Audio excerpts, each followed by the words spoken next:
حالات کروٹ لے رہے ہیں، بہت اہم دن ہے پاکستان کے لیے۔ اب سے تھوڑی دیر میں تقریباً 2 گھنٹے میں chief justice of Pakistan Asif Saeed Khosa اپنے عہدے سے سبکدوش ہو جائیں گے۔ نامزد چیف جسٹس جناب گلزار احمد کل صبح چیف جسٹس آف پاکستان کے عہدے کا حلف اٹھا لیں گے، لیکن یہ انتہائی اہم موقع پر سابق army chief general Pervez Musharraf پر سنگین غداری کے متنازع فیصلے کے ماحول میں ہمارا نظام انصاف اور اخلاقی اور قانونی نظائر کے بوجھ تلے دبا نظر آ رہا ہے۔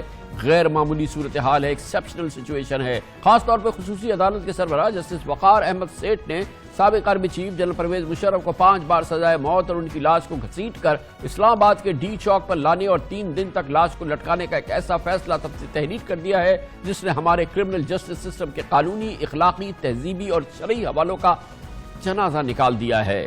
جسٹس وقار احمد سیٹھ کا جنرل پرویز مشرف کو 3 دن تک ڈی چوک پر گھسیٹ کر ٹانگنے کے متنازع فیصلے نے آج ریٹائرمنٹ کے دن بھی چیف جسٹس آصف سعید کھوسہ کا پیچھا نہیں چھوڑا، اور یہ پورا ماحول اور یہ بہت ہی جو کہ گریسفل تقریب ہوتی تھی وہ تنازع کا شکار نظر آ رہی ہے۔ جسٹس کھوسہ نے 18 جنوری سے آج تک ایک بھی از خود نوٹس نہیں لیا، وہ جوڈیشل ایکٹیویزم سے بالکل محتاط رہے، لیکن جسٹس وقار احمد سیٹھ کے فیصلے نے الوداعی دن آج ان کا جو فل کورٹ ریفرنس ہونا تھا چیف جسٹس کو آہنی بلکہ بہت ہی اہم قانونی سوالات کے کٹہرے میں کھڑا کر دیا۔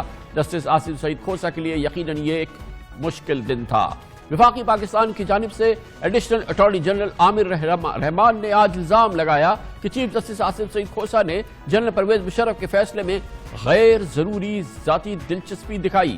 آج سپریم کورٹ کے کمرہ نمبر 1 میں چیف جسٹس آصف سعید کھوسہ کے اعزاز میں فل کورٹ ریفرنس ہوا، جس میں جسٹس فائز عیسیٰ اور جناب انور منصور خان شرکت نہیں کر پائے۔ جسٹس فائز عیسیٰ کے بارے میں بتایا گیا کہ وہ آج چھٹی پر ہیں اور اٹارنی جنرل کی بیرون ملک مصروفیت ہیں۔ 2 بہت اہم شخصیات اس فل کورٹ ریفرنس میں موجود نہیں تھی۔ فل کورٹ ریفرنس میں ایڈیشنل اٹارنی جنرل عامر رحمان نے حکومت پاکستان کے حوالے سے کہا کہ بڑے بوجھ دل سے کہتا ہوں کہ چیف جسٹس آصف سعید کھوسہ نے صحافیوں سے گفتگو میں پرویز مشرف کے خلاف خصوصی عدالت کے فیصلے کی ایسے وقت میں حمایت کی جب تفصیلی فیصلہ آنا باقی تھا۔ ایڈیشنل اٹارنی جنرل نے کہا کہ جسٹس وقار احمد سیٹھ کا فیصلہ انتقام، عداوت اور تعصب کا اظہار کرتا ہے۔ جسٹس وقار احمد سیٹھ کی کا سزا پر عمل درآمد کا طریقہ غیر قانونی، غیر انسانی، وحشیانہ، بنیادی انسانی حقوق کے خلاف ہے، جو نہ صرف کہ کرمنل جسٹس سسٹم سے متصادم ہے بلکہ اعلیٰ عدلیہ کے جج کی کنڈکٹ اور صلاحیت کے بھی منافی ہے۔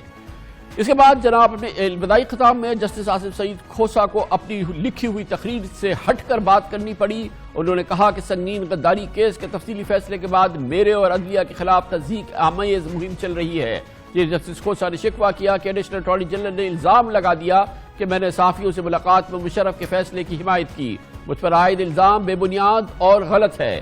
جسٹس کا کہنا تھا کہ پرویز مشرف کیس پر میرے اثر انداز ہونے سے متعلق بات مجھے اور عدلیہ کو بدنام کرنے کی گھناؤنی سازش ہے۔ جلد سچ سامنے آئے گا اور سچ کا بول بالا ہوگا۔ اس سے قبل تحریری تقریر پڑھتے ہوئے جناب آصف سعید کھوسہ نے کہا کہ ایک جج کا دل شیر کی طرح اور اعصاب فولاد کی طرح ہوتے ہیں۔ انہوں نے کہا کہ میں نے ہمیشہ وہی کیا جسے میں درست سمجھتا تھا اور اسے کرنے کے قابل تھا۔